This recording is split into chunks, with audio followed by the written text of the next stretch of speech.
নবী একটু দূর যাওয়ার পর তায়েফের বড় বড় লিটার গুলো, বড় বড় মাস্তান গুলো আমার নবীর পেছনে তায়েফের দুষ্ট দুষ্ট সন্তান গুলোকে লেলিয়ে দেয় যে মুহাম্মদ পাগল, মুহাম্মদ পাগল, মুহাম্মদকে তোমরা হত্যা করে ফেলো, মুহাম্মদকে তোমরা পাথর দিয়ে আঘাত করো। তায়েফের দুষ্ট দুষ্ট ছেলেগুলো ধারালো ধারালো পাথর দিয়া আমার নবীর গায়ে পাথর দিয়া আঘাত করে, পাত্রাঘাত করে আমার নবীর সমস্ত শরীর রক্তাক্ত হয়ে যায়। নবীর শরীর থেকে রক্তগুলো ফুটা ফুটা পরে পায়ের জুতা মুবারক আল্লাহর নবীর পায়ের সাথে মিশে যায়। আমার নবী রক্তাক্ত অবস্থায় কোনোভাবেই স্বাভাবিক হতে পারছিল না। একটা পর্যায়ে আল্লাহর নবী তায়েফের জমিনের মধ্যে বেহুশ হয়ে পড়ে যায়।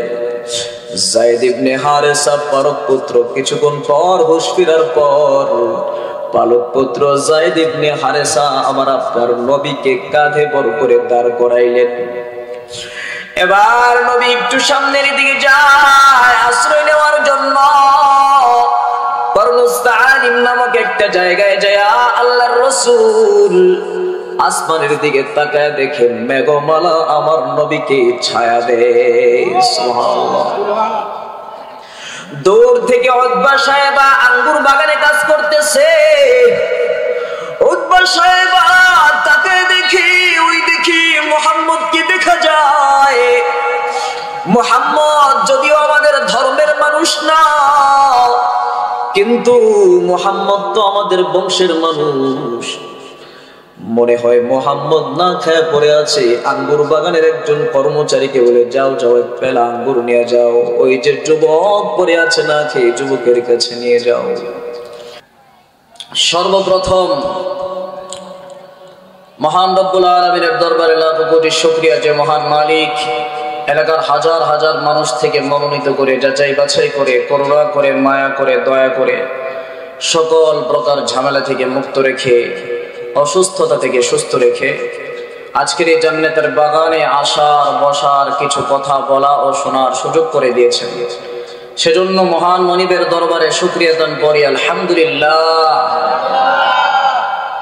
আরো জোরে বলি না আলহামদুলিল্লাহ। মাশাআল্লাহ। মুহতারাম হাজিরিন, আমি যে আয়াতে কারিমা তেলাওয়াত করেছি, এই আয়াতটা রব্বুল আলামিন নাজিল করেছেন। আমরা সকলেই জানি আমার আপনার নবীর মেয়ারাজ হয়েছে রজব মাসে। জোরে বলেন ঠিক কিনা? অনেকেই মেয়ারাজকে অস্বীকার করে। একটি আয়াত তেলাওয়াত করেছি মেয়ারাজকে প্রমাণ করার জন্য, আর একটি হাদিস শরীফ তেলাওয়াত করেছি হাদিস বিশুদ্ধ হাদিসের বর্ণনার মাধ্যমে মেয়ারাজকে প্রমাণ করার জন্য। তো আয়াত ও হাদিসকে সামনে রেখে মেয়ারাজের 7টা পয়েন্ট আমি সামনে রেখে কথা বলবো আজকে ইনশাআল্লাহ। অল্প সময়ে কথা বলবো, যতটুকু কথা বলতে পারি। তবে 7টা পয়েন্টকে সামনে রেখে কথা বললে আপনাদের বোঝা সহজ হবে। আজকের আলোচনা আমি কি করতে চাচ্ছি, কি বুঝাতে চাচ্ছি আপনাদেরকে, এটা বোঝা আপনাদের সহজ হবে। তো 1 নম্বর পয়েন্ট হলো, আমরা আজকে আলোচনা করব, শুনবো ইসরা এবং মেরাজ কাকে বলে। 2 নম্বর পয়েন্ট হলো মেরাজের আগে আল্লাহর রাসূল সাল্লাল্লাহু আলাইহি সাল্লামের অবস্থাটা কেমন ছিল, সেই বিষয়ে আমরা আলোচনা করব। 3 নম্বর পয়েন্ট হলো কোরআন এবং হাদিসের বিশুদ্ধ বর্ণনার মাধ্যমে মেরাজের ঘটনা আমরা শুনব। 4 নম্বর পয়েন্ট হলো মেরাজ থেকে আসার পর আল্লাহর রাসূল সাল্লাল্লাহু আলাইহি ওয়াসাল্লামের আবু জাহেলের সাথে সাক্ষাৎ হয়েছিল, ওই সাক্ষাৎকারটা কেমন ছিল সেই বিষয়ে আমরা শুনব।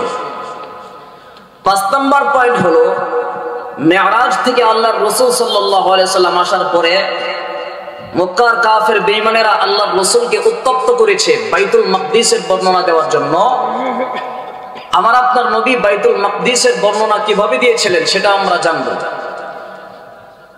6 নম্বর পয়েন্ট হলো মেরাজ রজনীতে আল্লাহর রাসূল সাল্লাল্লাহু আলাইহি ওয়াসাল্লাম অনেক নবী রাসূলদের সাথে সাক্ষাৎ হয়েছিল।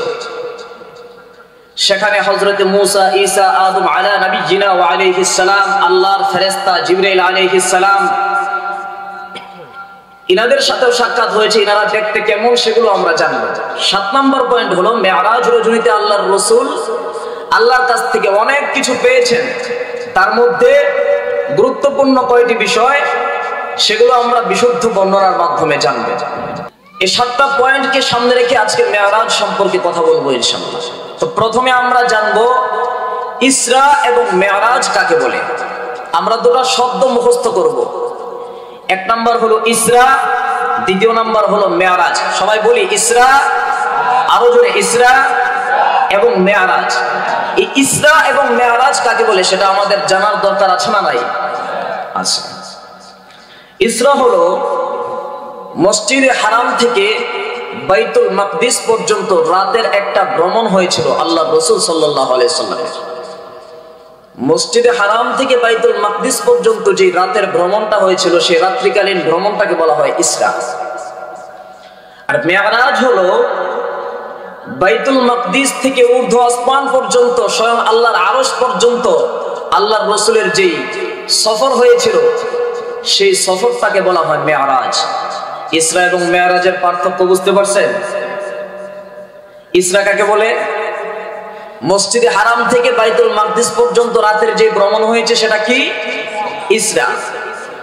বাইতুল মাকদিস থেকে ঊর্ধ্ব আসমান পর্যন্ত তথা আল্লাহর আরশ পর্যন্ত আল্লাহর রাসূলের যেই ভ্রমণ হয়েছে সেটাকে কি বলা হয়?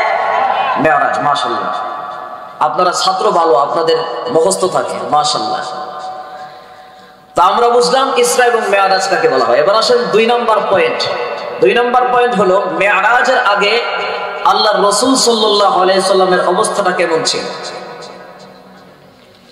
মুসলমান ভাইরা আমার, আম্মা জান আয়েশা সিদ্দিকা রাদিয়াল্লাহু তাআলা আনহা আল্লাহর রাসূল সাল্লাল্লাহু আলাইহি ওয়াসাল্লামকে একদিন প্রশ্ন করলেন, ওগো আল্লাহর নবী, উহুদ যুদ্ধের দিন আপনার যে পরিমাণ কষ্ট হয়েছিল আপনার জীবনে কি আর কোনোদিন এর চাইতে বেশি কষ্ট হয়েছে কিনা? আম্মা জান আয়েশা সিদ্দিকার প্রশ্নের জবাব দিয়ে পয়গম্বর বলেন, ও আয়েশা, তোমার গোষ্ঠীর লোকেরা, তোমার বংশের লোকেরা আমাকে যে পরিমাণ কষ্ট দিয়েছে, উহুদ যুদ্ধে তো আমি পয়গম্বর কষ্ট পেয়েছি, বহু কষ্ট পেয়েছি, কিন্তু তোমার গোষ্ঠীর লোকেরা, তোমার বংশের লোকেরা তায়েফের জমিনে আমাকে যে পরিমাণ কষ্ট দিয়েছিল তার চাইতে কষ্ট আমি নবী আমার জীবনে কোনোদিন পাই নাই। আল্লাহর হাবিব সাল্লাল্লাহু আলাইহি ওয়াসাল্লাম নবুয়ত প্রাপ্ত হওয়ার পর 9 বছর পর্যন্ত দ্বীনের দাওয়াত প্রচার করেছেন। 9 বছর ইসলামের দাওয়াত দেওয়ার পর মুষ্টিময় কিছু মানুষ ইসলাম ধর্ম গ্রহণ করেছে। মক্কার চারিদিকে আমার নবীর দুশমন, ডান দিকে তাকায় আমার নবী, বাম দিকে তাকায়, সামনে তাকায়, পিছনে তাকায়, আমার নবীর দুশমন আর দুশমন। এজন্য আমার নবী চিন্তা করলেন যে আমি ওই তায়েফ প্রান্তে যাই, তায়েফে গিয়ে যদি ইসলামের দাওয়াত দেই, কিছু মানুষ যদি ইসলামের সুশীতল ছায়াতলে আশ্রয় গ্রহণ করে, তাহলে আমার শক্তি বেড়ে যাবে, ইসলাম প্রচার করতে আমি নবীর বড় সহজ হয়ে যাবে। এই চিন্তা করে আমার আপনার নবী তায়েফে সফর করলেন। তায়েফে যাওয়ার পর সর্বপ্রথম একজন মানুষের সাথে সাক্ষাৎ হয়। সর্বপ্রথম যে লোকটার সাথে সাক্ষাৎ হয় ওই লোকটার নাম হলো ইবনে আব্দে ইয়ালিদ ইবনে কুলাল। ওই লোকটার সামনে যায় আমার আপনার নবী নিজেকে পেশ করলেন। লোকটা আমার আপনার নবীকে কোনো পাত্তাই দিল না, কোনো ভ্রুক্ষেপ করলো না। ভিন্ন বর্ণনায় আসছে আমার আপনার নবী তায়েফে যাওয়ার পর সর্বপ্রথম তিনজন মানুষের সাথে সাক্ষাৎ হয়। একজনের নাম হলো হাবিব, দ্বিতীয় জনের নাম হলো মাসউদ, তৃতীয় ব্যক্তির নাম হলো ইবনে আব্দিয়ালিল ইবনে কুলাল। তায়েফে যাওয়ার পর আমার আপনার নবী সর্বপ্রথম হাবিব নামক ব্যক্তিটার কাছে যখন ইসলামের দাওয়াত দিল, ওই লোকটা আমার আপনার নবীকে জবাব দিয়া কয়, আল্লাহ কি তোমার এই নবী বানায় পাঠাইছে? মক্কায় আল্লাহ কি আর কোন লোক পায় নাই? মক্কার জমিনে বড় বড় সম্ভ্রান্ত পরিবারের লোক আছে, বড় বড় সম্পদওয়ালা মানুষ আছে,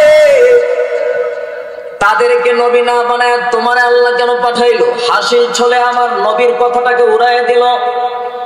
দ্বিতীয় লোকটা আমার নবীর সাথে কোনো কথাই বলতে চায় না। তৃতীয় ব্যক্তিটা আমার নবীর সাথে কথা বলবে তো দূরের কথা, আমার নবীর চেহারার দিকে তাকায়ও দেখে না। তিনজন মানুষ আমার নবীকে কোনো পাত্তা দিল না। এবার আমার নবী চিন্তা করলো, যাই যাই একটু সামনের দিকে যাই, অন্যদিকে যাই, দেখি কেউ আমার কথা শুনে কিনা।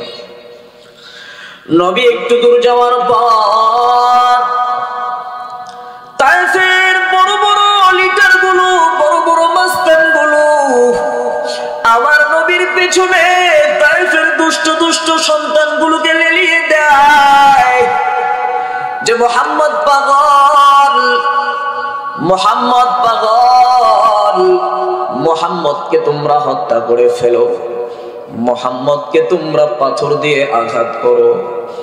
তায়েফের দুষ্ট দুষ্ট ছেলেগুলো ধারালো ধারালো পাথর দিয়া আমার নবীর গায়ে পাথর দিয়া আঘাত করে, পাত্রাঘাত করে আমার নবীর সমস্ত শরীর রক্তাক্ত হয়ে যায়। নবীর শরীর থেকে রক্তগুলো ফুটা ফুটা পরে পায়ের জুতা মুবারক আল্লাহর নবীর পায়ের সাথে মিশে যায়। আমার নবী রক্তাক্ত অবস্থায় কোনোভাবেই স্বাভাবিক হতে পারছিল না। একটা পর্যায়ে আল্লাহর নবী তায়েফের জমিনের মধ্যে বেহুশ হয়ে পড়ে যায়। যায়েদ ইবনে হারেসা পালক পুত্র কিছুক্ষণ পর হুঁশ ফেরার পর পালক পুত্র যায়েদ ইবনে হারেসা আমার আপনার নবীকে কাঁধে বড় করে দাঁড় করাইলেন। এবার নবী একটু সামনের দিকে যায় আশ্রয় নেওয়ার জন্য। কর্মস্থান নামক একটা জায়গায় যায় আল্লাহর রাসূল আসমানের দিকে তাকায় দেখে মেঘমালা আমার নবীকে ছায়া দেয়। সুবহানাল্লাহ। দূর থেকে উতবা সাহেবা আঙ্গুর বাগানে কাজ করতেছে। উতবা সাহেবা তাকে দেখি, ওই দেখি মুহাম্মদকে দেখা যায়।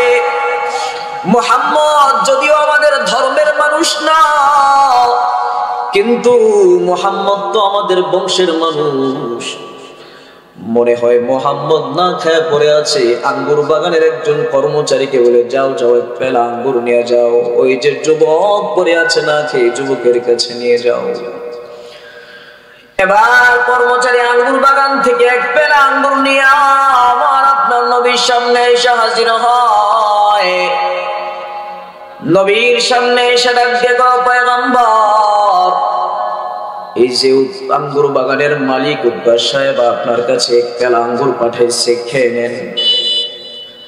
এবার পয়গম্বর আঙ্গুরের পেলাটা হাতের মধ্যে লইয়া বিসমিল্লাহির রহমানির রহিম বলে একটা আঙ্গুর মুখে দিলেন। নবীর সামনে দাঁড়ায় থাকা যুবক বিসমিল্লাহির রহমানির রহিম পড়ার দৃশ্যটা দেখিয়া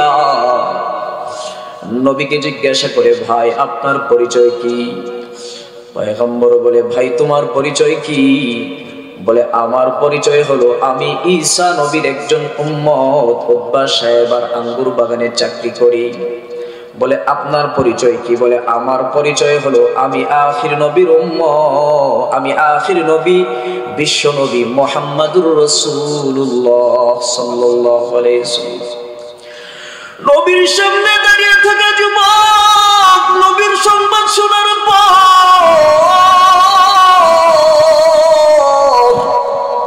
চোখের পানি ছেড়ে কান্না করে ডাক দিয়ে কয়, ও পয়গম্বর, আমি আমাদের ধর্মের ইনজিল কিতাবের মধ্যে আমি পেয়েছি আখির জামানার একজন একজন নবী আসবে, নাম হবে মুহাম্মদ। তায়েফে যাবে ইসলাম প্রচার করার জন্য।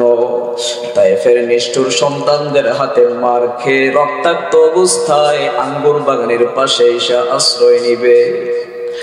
ও পয়গম্বর, যেদিন থেকে আমি আমাদের ধর্মের কিতাবে এটা পড়লাম, তারপর থেকে আমি আঙ্গুর বাগানে চাকরি নেই। উদ্দেশ্য আমার টাকা পয়সা না, উদ্দেশ্য আমার দুনিয়া না, ধন সম্পদ না। ও পয়গম্বর, বহু বছর যাবত আমি আঙ্গুর বাগানে চাকরি করি। উদ্দেশ্য হলো এই আঙ্গুর বাগানের চাকরির উসিলায় আমার বিশ্ব নবীর নুরানি চেহারাটা আমি একবার দেখব। ডাক দিয়ে বলে, পয়গম্বর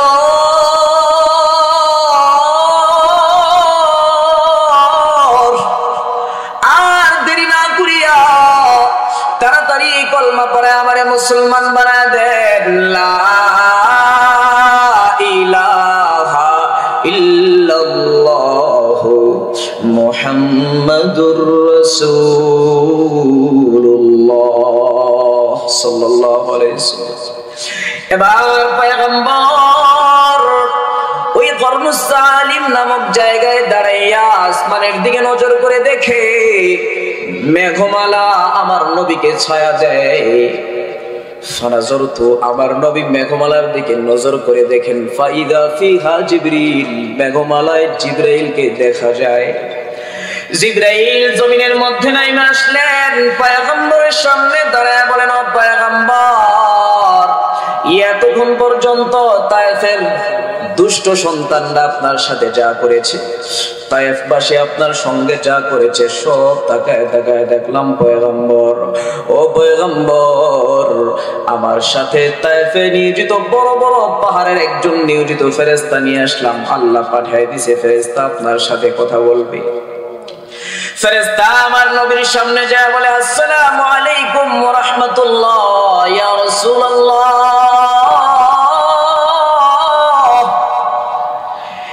তায়েফবাসী আপনার সাথে যে নির্মম আচরণ করেছে, এতক্ষণ পর্যন্ত তাকায় তাকায় দেখলাম।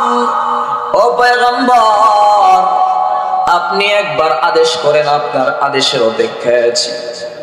আপনি যদি একটাবার আদেশ করেন, তায়েফের চতুর্পার্শ্বে বড় বড় পাহাড় রয়েছে, পাহাড়গুলো দিয়ে একটা চাপা দিব, এক চাপায় পুরো তায়েফবাসী নিষ্পেষিত হয়ে যাবে, ধ্বংস হয়ে যাবে।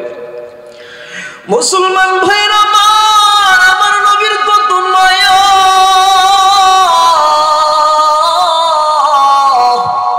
আমার নবীর কত দয়া। নবী আমার ডাক দিয়ে কই, ও ফেরেশতা, আমার আল্লাহ তো আমারে দুনিয়ার কোন মানুষকে বদদুয়া দেওয়ার জন্য পাঠায় নাই, আমার আল্লাহ দুনিয়ার কোন মানুষকে ধ্বংসের জন্য পাঠায় নাই। ও ফেরেশতা, শোনো শোনো শোনো, যদিও তায়েফের লোকেরা আমি নবীকে আজকে চিনল না, যদিও তায়েফের লোকেরা আমি নবীর দাওয়াত আজকে গ্রহণ করলো না, আমি নবী আশা রাখি এই তায়েফের এই লোকগুলোর ঔরস থেকে এমন কিছু মানুষ আসবে, তাদের পরবর্তী প্রজন্ম থেকে এমন কিছু মানুষ আসবে যারা ইসলামের সুশীতল ছায়াতলে আশ্রয় গ্রহণ করবে, এক আল্লাহর ইবাদত বন্দেগী করবে। ভাইরা আজকে আমি আর আপনি বিশ্ব নবীর উম্মত বলে দাবি করি। আমার নবীর আদর্শ কেমন আর আমার আপনার আদর্শ কেমন? নবীকে এত আঘাত করেছে, রক্তাক্ত করে ফেলেছে, আমার নবী তাদের জন্য বদদুয়া করে নাই।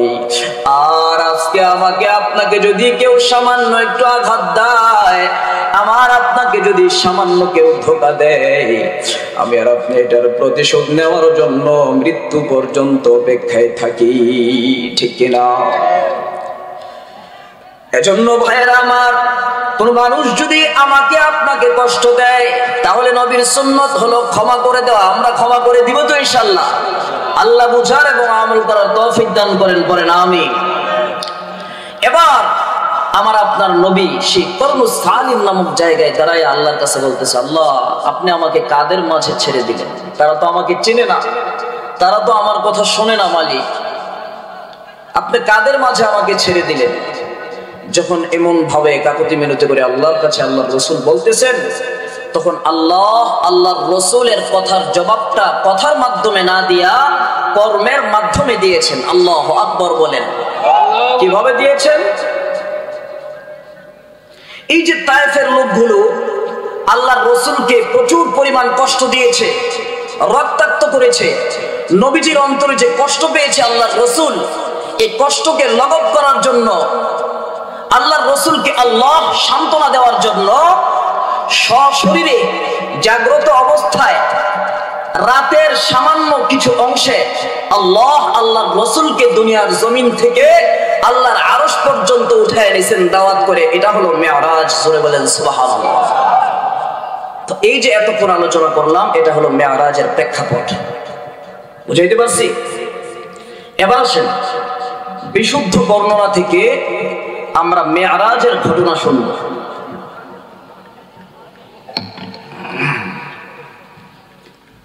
আমি যে আয়াতে কারিমা তেলাওয়াত করেছি সূরা বনী ইসরাঈলের, আসুন আমরা সূরা বনী ইসরাঈলের আয়াত শুনে আসি।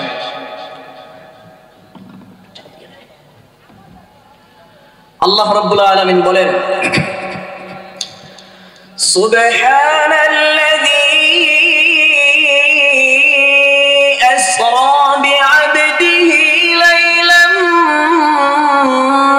মিনাল মাসজিদিল হারাম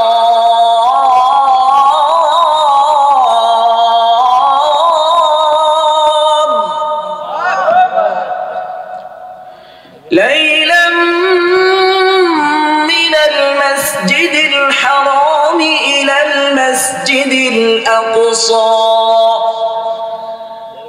الذي باركنا حوله لنريه من آياتنا إنه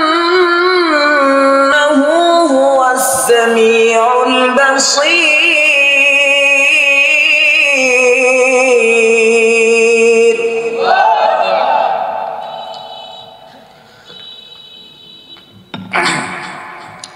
আল্লাহ রাব্বুল আলামিন বলেন,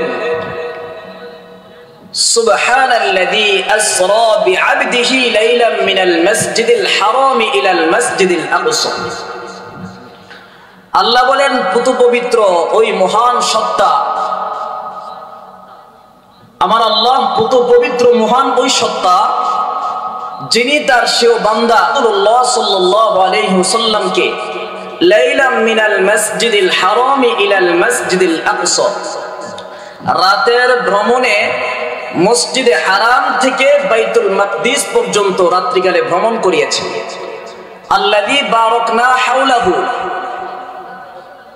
আল্লাহ বলেন আমি আমার নবীকে যখন এই রাত্রিকালীন ভ্রমণটা করিয়েছিলাম তখন তার চারিদিকে বরকতময় একটা পরিবেশ তৈরি করেছিলাম। লিনুরিয়াহু মিন আয়াতিনা,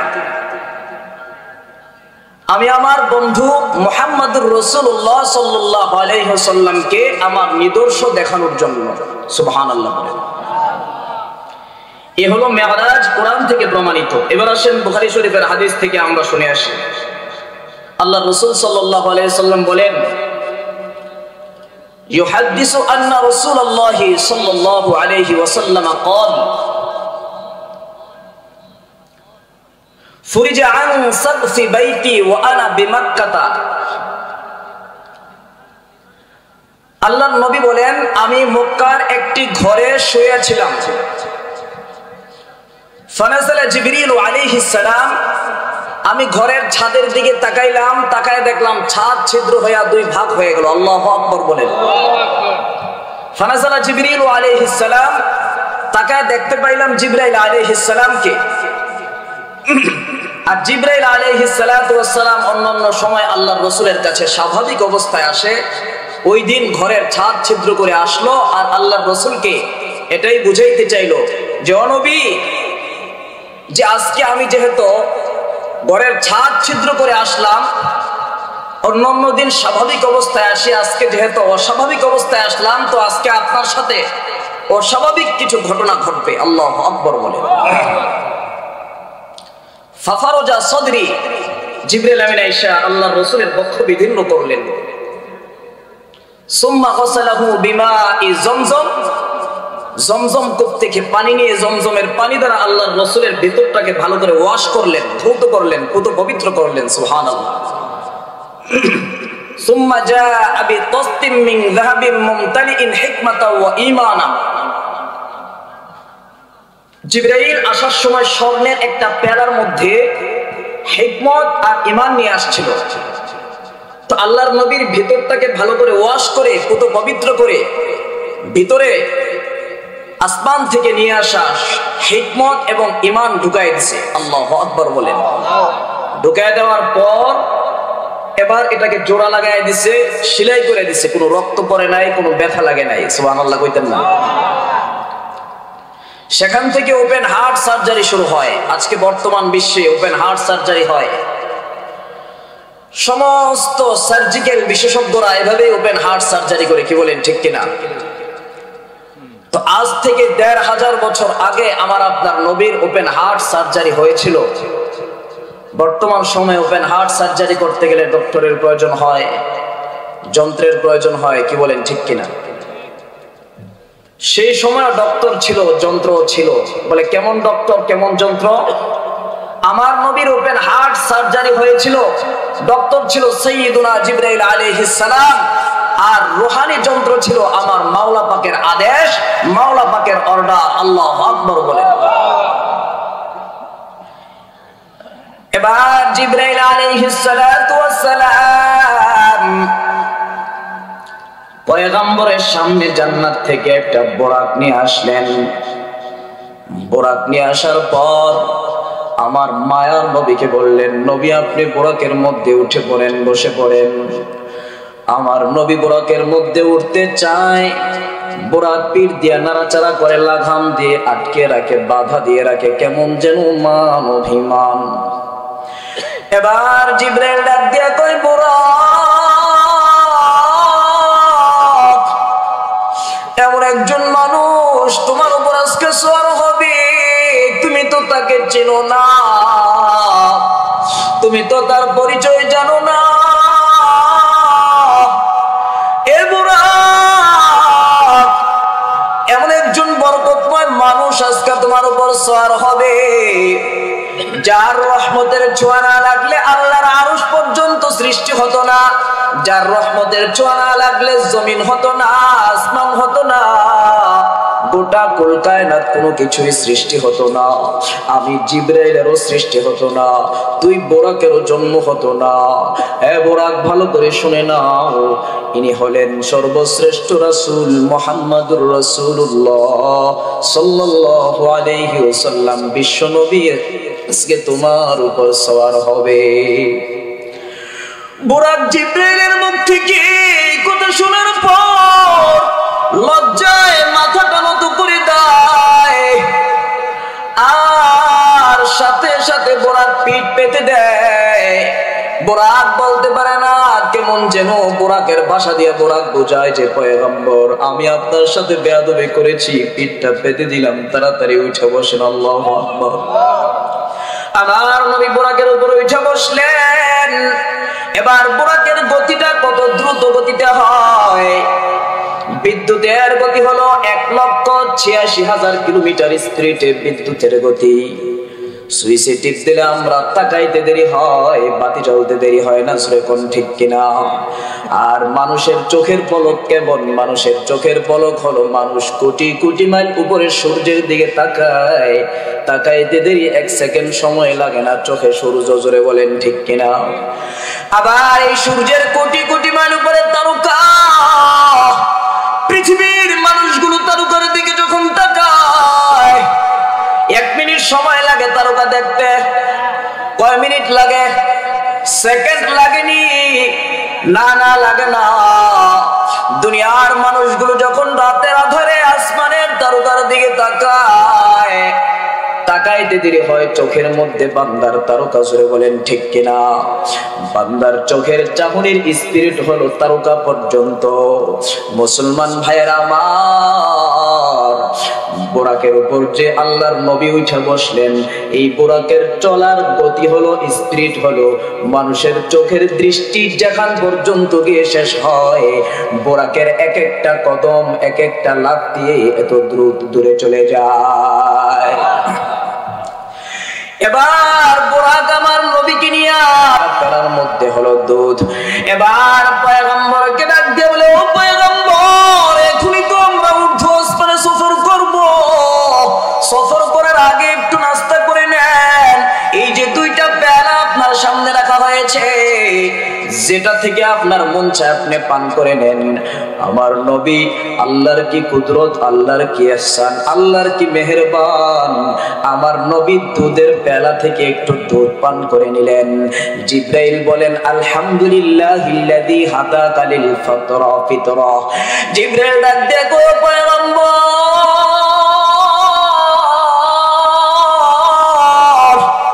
আল্লাহ আপনার উপর বড় ইহসান করেছেন, আল্লাহ আপনার উপর বড় মেহেরবান করেছেন গো পয়গম্বর। এই যে আমি জিব্রাইল আপনার সামনে দুইটা পেয়ালা রাখছি, যদি আপনি দুধের পেয়ালা থেকে পান না করে শরাবের পেয়ালা থেকে পান করতেন, মদের পেয়ালা থেকে যদি আপনি পান করতেন, তাহলে কিয়ামত পর্যন্ত আনেওয়ালা সমস্ত উম্মত আপনার পথভ্রষ্ট হয়ে যাইত, গুমরাহ হয়ে যাইত। আল্লাহ বড় ইহসান করেছেন আপনার উপর, আপনার উম্মতের উপর। আজকে আপনি দুধের পেয়ালা থেকে পান করলেন, আপনার সমস্ত উম্মত ইলম শিখবে, হাদিস শিখবে, দিন শিখবে। সুবহানাল্লাহ। এবার সাইয়েদনা জিবরাইল আলাইহিস সালাতু ওয়াস সালাম আমার আপনার নবীকে নিয়ে বোরাক নিয়ে ঊর্ধ্ব আসমানের দিকে রওনা হয়ে গেল।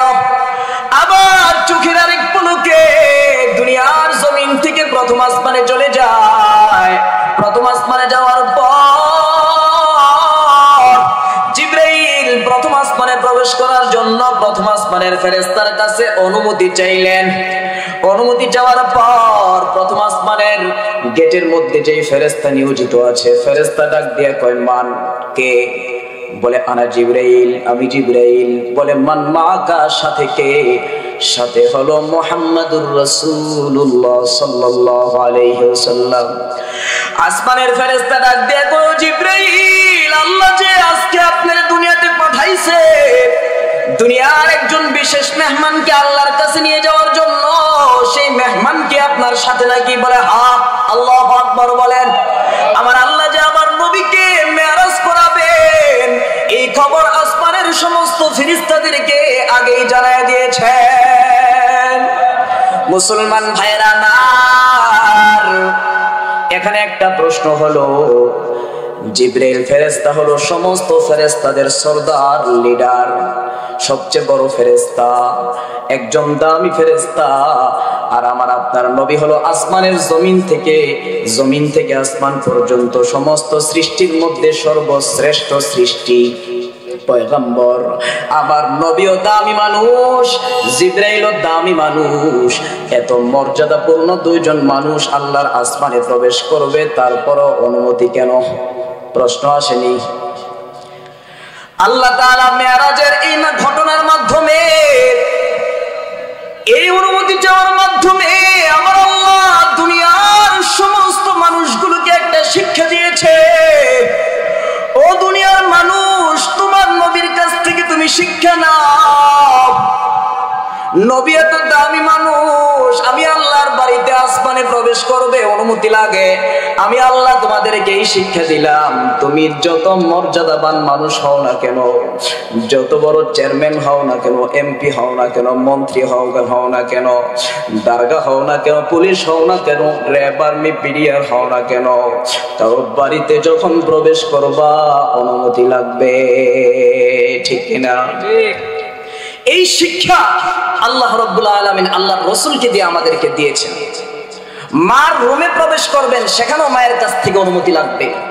স্ত্রীর রুমে প্রবেশ করবেন, আপনার স্ত্রী এমন অগুছানো অবস্থায় আছে যেটা আপনি দেখলে লজ্জা পাবেন, সেজন্য স্ত্রীর রুমে প্রবেশ করলে অনুমতির দরকার আছে না নাই? প্রতিবেশীর বাড়িতে প্রবেশ করলে অনুমতির দরকার আছে না নাই? এজন্য আল্লাহর রাসূলের মাধ্যমে আল্লাহ পৃথিবীর মানুষগুলোকে শিক্ষা দিয়েছেন। আল্লাহু আকবার বলেন। ভাইরা আমার, এবার আমার আপনার নবী যখন প্রথম আসমানে গেলেন, প্রথম আসমানে যাওয়ার পর সাইয়্যিদানা আদম আলাইহিস সালাতু ওয়াস সালামের সাথে সাক্ষাৎ হয়ে যায়। আবার নবী তাকায় দেখে আদম নবীর ডান দিকে কিছু মানুষ, আদম নবীর বাম দিকে কিছু মানুষ। আদম নবী একবার ডান দিকে তাকায়, ডান দিকের মানুষগুলোর দিকে তাকায় তাকায় মুচকি মুচকি হাসে, বাম দিকের মানুষগুলোর দিকে তাকায় তাকায় চোখের পানি ফলায় ফলায় কান্না করে। আমার আপনার নবী জিবরাইল ডাক দিয়ে কয়, জিবরাইল, এই যে আদম নবীর ডান দিকে মানুষগুলো দেখা যায় এদের দিকে তাকায় তাকায় হাসে, বাম দিকের মানুষগুলোর দিকে তাকায় তাকায় কেন কান্না করে? জিবরাইল ডাক দিয়ে কয়, ও পয়গম্বর, আদম নবীর ডান পাশে যে মানুষগুলো দাঁড়ায় আছে এই মানুষগুলো হলো জান্নাতি। বাবা জান্নাতি সন্তানগুলোর চেহারার দিকে তাকায় আর সুখে আনন্দে বাবার মুখ দিয়ে মুচকি হাসি বের হয়। বাম দিকের মানুষগুলো হলো জাহান্নামী, বাম দিকের মানুষগুলোর দিকে তাকায়, জাহান্নামী সন্তানগুলোর দিকে তাকায় কষ্টে বাবা চোখের পানি ধরে রাখতে পারে না। আল্লাহু আকবার বলেন। এবার আদম পয়গম্বর আমার আপনার নবীকে মারহাবা মারহাবা বলে স্বাগতম জানায় বিদায় দিলেন। নবী যান যান, আপনার সফর কবুল হোক। এবার আমার আপনার নবীকে জিবরাইল আলাইহিস সালাতু ওয়াস সালাম দ্বিতীয় আসমানে নিয়ে প্রবেশ করলেন। একটা কথা মনে রাখবেন, প্রথম আসমানে প্রবেশ করার সময় যেমন অনুমতি চাইছে, প্রত্যেক আসমানে প্রবেশ করার সময় অনুমতি চাইবে। অনুমতি চায়া দ্বিতীয় আসমানে প্রবেশ করার পর ওখানে হযরতে ঈসা আলাইহিস সালাতু ওয়াস সালামের সাথে সাক্ষাৎ হয়ে গেল, হযরতে ইয়াহইয়া আলাইহিস সালামের সাথে সাক্ষাৎ হয়ে গেল। হযরতে ঈসা আর ইয়াহইয়া এরা হলো দুইজন আপন খালাতো ভাই। আপন দুই খালাতো ভাইয়ের সাথে যখন আমার আপনার নবীর সাক্ষাৎ হয়ে গেল, তারা আমার নবীকে আহলান সাহলান মারহাবা বলে স্বাগতম জানায় বলেন, যান যান সফর কবুল হোক। এবার জিবরাইল আলাইহিস সালাতু ওয়াস সালাম আমার আপনার নবীকে নিয়ে চতুর্থ আসমানে চলে যায়। চতুর্থ আসমানে যাওয়ার পর আমার আপনার নবীর সঙ্গে হযরতে ইদ্রিস আলাইহিস সালাতু ওয়াস সালামের সাক্ষাৎ হয়ে যায়। ইদ্রিস আলাইহিস সালাতু ওয়াস সালাম আমার আপনার নবীকে আহলান সাহলান মারহাবা বলে স্বাগতম জানায় একটু দোয়া করে দিলেন। জিবরাইল আমার নবীকে নিয়ে আবার চোখের পলকে কোটি কোটি মাইল উপরে চতুর্থ আসমানে চলে যায়। চতুর্থ আসমানে যাওয়ার পর ওখানে হারুন আলাইহিস সালাতু ওয়াস সালামের সাথে সাক্ষাৎ হয়ে যায়। হারুন নবী আমার আপনার নবীকে আহলান সাহলান মারহাবা বলে স্বাগতম জানায় দোয়া করে দিলেন। আবার কোটি কোটি মাইল উপরে ষষ্ঠ আসমান, ষষ্ঠ আসমানে যাওয়ার পর মুসা পয়গম্বরের সাথে সাক্ষাৎ হয়ে যায়। ষষ্ঠ আসমানে যাওয়ার পর মুসা পয়গম্বর আমার আপনার নবীকে আহলান সাহলান মারহাবা বলে স্বাগতম জানায় একটু দোয়া করে দিলেন। এবার জিবরাইল ফেরেশতা আমার আপনার নবীকে লইয়া সপ্তম আসমানে চলে যায়। সপ্তম আসমানে যাওয়ার পর ওখানে হযরতে ইব্রাহিম আলাইহিস সালাতু ওয়াস সালামের সাথে সাক্ষাৎ হয়ে যায়। আমার নবী তাকায় দেখে ইব্রাহিম পয়গম্বর মসজিদুল মামুরের সাথে এভাবে হেলান দিয়ে বসে আছে। জিবরাইলের কাছে জিজ্ঞাসা করো, জিবরাইল ইনি কে? বলে ইনি হলেন আপনার বাবা ইব্রাহিম আলাইহিস সালাতু ওয়াস সালাম। আল্লাহু আকবার বলেন। এবার মসজিদুল মামুর একটু সফর করলেন। মসজিদুল মামুর হলো এমন একটা মসজিদ, দুনিয়ার জমিনের বাইতুল্লাহ, ওই যে মক্কা শরীফে যে বাইতুল্লাহ আছে, বাইতুল্লাহ থেকে সোজা সপ্তম আসমানের উপরে হলো মসজিদে মামুর। ওই মসজিদে মামুর থেকে যদি একটা পাথর কণা জমিনের মধ্যে ফেলায়, এটা 7 আসমান ভেদ করে বাইতুল্লাহর উপরে এসে পড়বে। বাইতুল্লাহ থেকে সোজা বরাবর 7 আসমানের উপরে হলো মসজিদে মামুর। মসজিদে মামুরের মধ্যে প্রতিদিন 70,000 ফেরেশতা এই মসজিদে মামুরের মধ্যে আইসা নামাজ পড়ে। প্রতিদিন 70,000 ফেরেশতা মসজিদে মামুরের মধ্যে আইসা নামাজ আদায় করে। যে ফেরেশতাগুলো মসজিদে মামুরের মধ্যে এসে নামাজ পড়ে, দ্বিতীয়বার এই ফেরেশতাগুলো আর চান্স পাবে না, কিয়ামত পর্যন্ত চান্স পাবে না। এই ফেরেশতাগুলো আজকে যারা আসলো, কালকে আবার 70,000 ফেরেশতা এসে এখানে তাওয়াফ করে, আবার পরশুদিন নতুন 70,000 ফেরেশতা এসে মসজিদুল মামুরকে তাওয়াফ করে। কিয়ামতের আগ পর্যন্ত একবার যে 70,000 ফেরেশতা মসজিদুল মামুরকে তাওয়াফ করেছে, কিয়ামতের আগ পর্যন্ত আর ওই 70,000 ফেরেশতা বাইতুল মামুরকে দেখবে না, তাওয়াফ করার সুযোগ পাবে না। এবার একটু হিসাব মিলায় দেখেন, আমার মাওলার কাছে কত কোটি কোটি ফেরেশতা রয়েছে। সুবহানাল্লাহ। আমার আল্লাহর কাছে কত জায়গা রয়েছে, কত ফেরেশতা রয়েছে। জান্নাতের সামনে একদিন সাইয়েদনা জিবরাইল আলাইহিস সালাতু ওয়াস সালাম বৈশা থরথর করে কাঁপতাছে। মুসা আলাইহিস সালাতু ওয়াস সালাম আল্লাহর এমন একজন নবী, যেহেতু কথাটা আয়েশা বলছে বলে ফেলি, মুসা আলাইহিস সালাম এমন একজন নবী, আল্লাহর কাছে যেটা চাইতেন যতক্ষণ পর্যন্ত আল্লাহ না দিতেন ততক্ষণ পর্যন্ত বলতেন, আল্লাহ একটা কথা না বলছিলাম। তো মুসা পয়গম্বর একদিন আল্লাহকে বললেন, আল্লাহ আমি আপনার জিবরাইল ফেরেশতাকে সশরীরে দেখতে চাই, 600 ডানা যে রয়েছে সেই ডানাগুলো অবস্থায় আমি দেখতে চাই। এবার আল্লাহ বলেন, না দেখতে পারবা না, সম্ভব না। বহুবার চেষ্টা করার পর আল্লাহ বলেন, ঠিক আছে চোখ বন্ধ করেন নবী। চোখ বন্ধ করেছে, বন্ধ করার পর বলে চোখ খোলেন, আসমানের দিকে তাকান। তাকাইছে, বলে কি দেখা যায়? সমস্ত আসমান সবুজ দেখা যায়, অন্য কোনো রং দেখা যায় না? কয় না।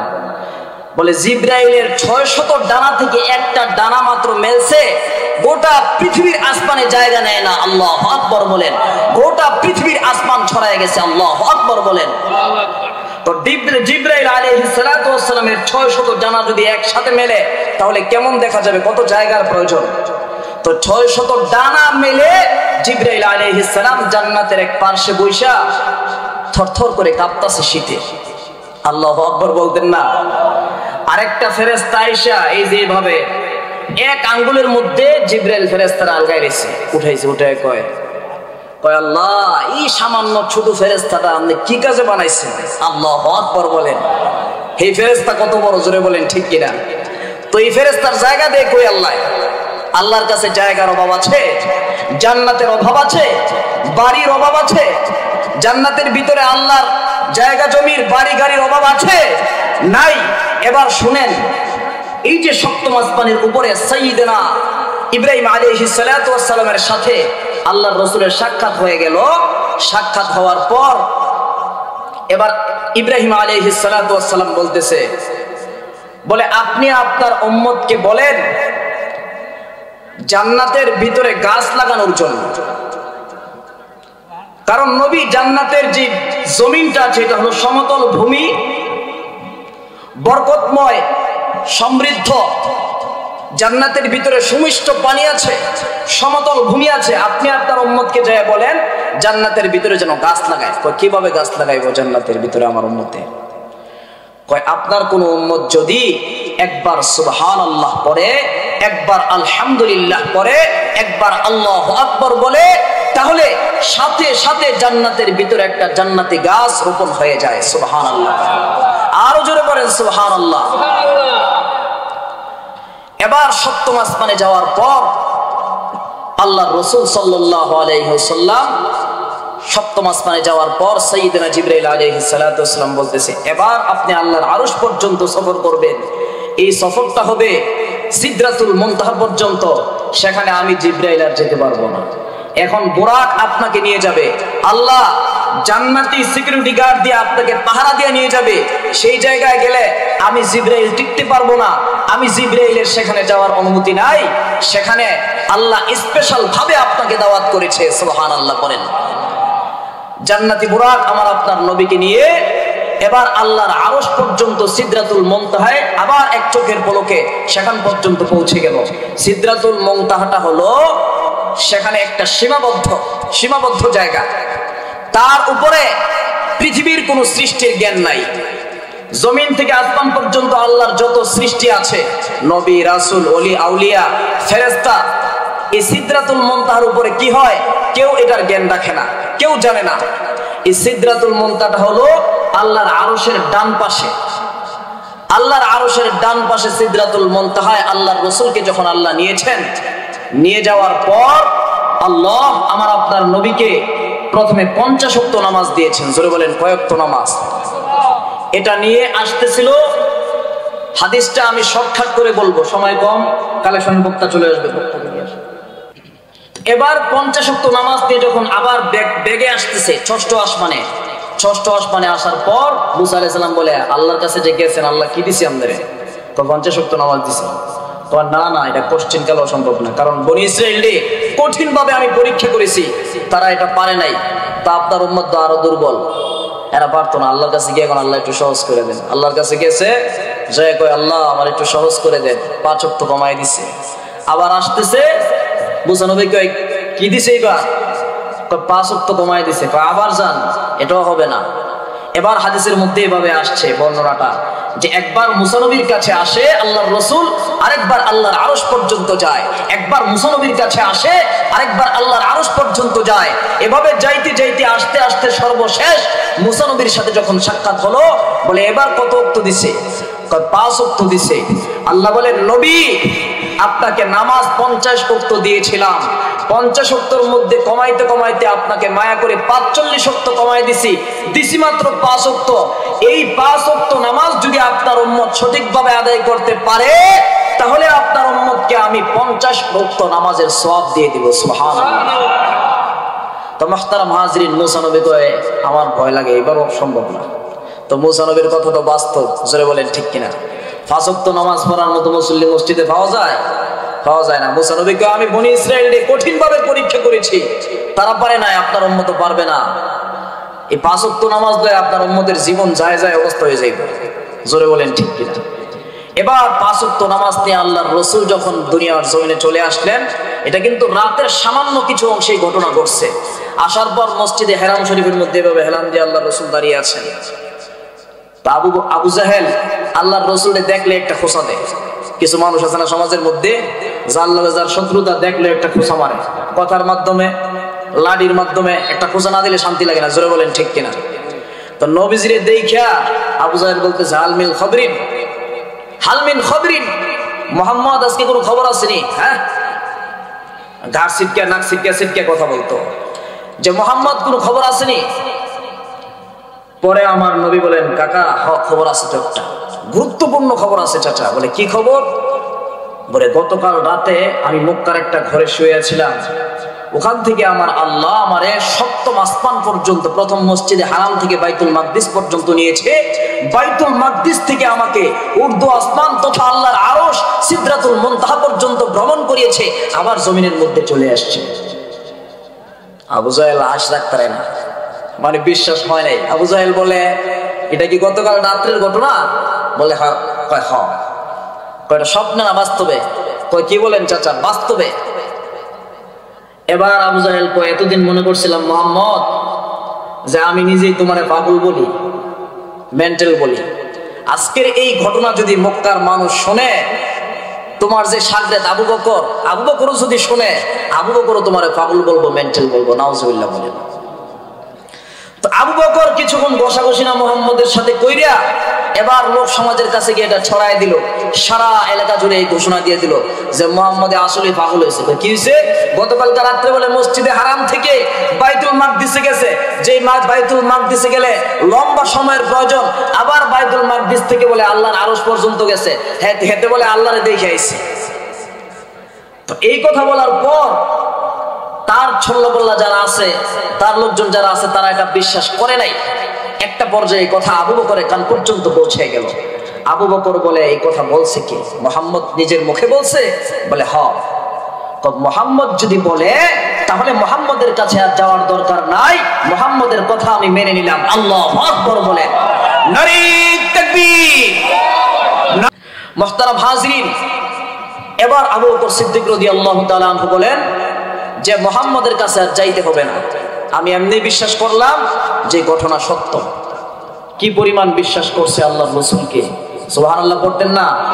তো মুহতারাম হাজিরিন, এবার আরেকজন আইসা আবু বকরের আরেক শাগরেদ আইয়া, আবু জাহেলের আরেক শাগরেদ আইসা, আরেক বেঈমানের বাচ্চা আইসা আল্লাহর রাসূলকে বলতেছে, মুহাম্মদ তাহলে তুমি যে বাইতুল মাকদিস পর্যন্ত সফর করছো, বলো তো বাইতুল মুকাদ্দিসের দরজা জানালা কয়টা? আচ্ছা বলেন তো, শান্তির বাজার মসজিদে আমরা নামাজ পড়ি, আমরা কি দরজা জানালা কোনটাম যাই না নামাজ পড়তে যাই? আমাদের চেয়ারম্যান সাহেব প্রায় মনে হয় 4-5 ওয়াক্ত নামাজ ওই বাজারের মসজিদে, 4 ওয়াক্ত নামাজ মাশাআল্লাহ বাজারে পড়া হয়। ব্যবসা বাণিজ্য করে তো, বহু বছর ধরে শান্তির বাজার ব্যবসা করে, এই শান্তির বাজার কেন্দ্রীয় মসজিদে নামাজ পড়ে। চেয়ারম্যান সাহেবকে বলতে পারবো শান্তি বাজার মসজিদের দরজা জানালা কয়টা? এটা হিসাব করতে যায়? আপনারা কেউ পারবেন? তো আল্লাহর রাসূলকে ঠেকানোর জন্য এই প্রশ্ন করছে। আল্লাহর রাসূল পড়ছে টেনশনের মধ্যে। এবার মসজিদে হেরাম শরীফে এবার হেলান দিয়ে আল্লাহর রাসূল দাঁড়িয়ে আছে, চিন্তা করতেছে এবার যদি উত্তর না দিতে তাহলে তো ধরা খেয়ে যাবে। আল্লাহর রাসূল চিন্তা করতেছে, হঠাৎ আল্লাহ রাব্বুল আলামিন জিবরাইলকে বললেন, জিবরাইল যাও ওই বেঈমানের বাচ্চাদের সামনে আমার নবীকে হারায়ও না, আমার নবীর সামনে বাইতুল মাকদিসে কয়টা দরজা আছে, কয়টা জানালা আছে স্পষ্ট আমার নবীর সামনে ভাষায় দাও।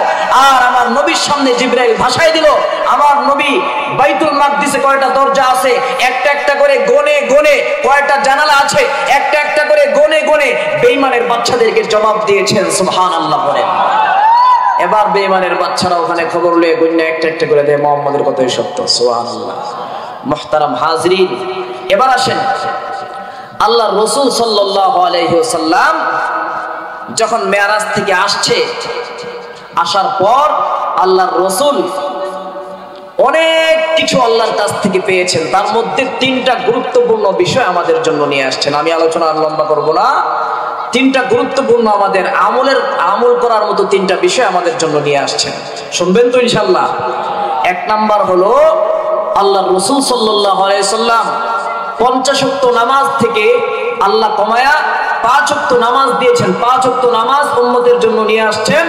আল্লাহ বলেন, নবী আপনার উম্মতি 5 ওয়াক্ত পড়বে কিন্তু আমি সওয়াব দিব 50 ওয়াক্তের। সুবহানাল্লাহ বলেন।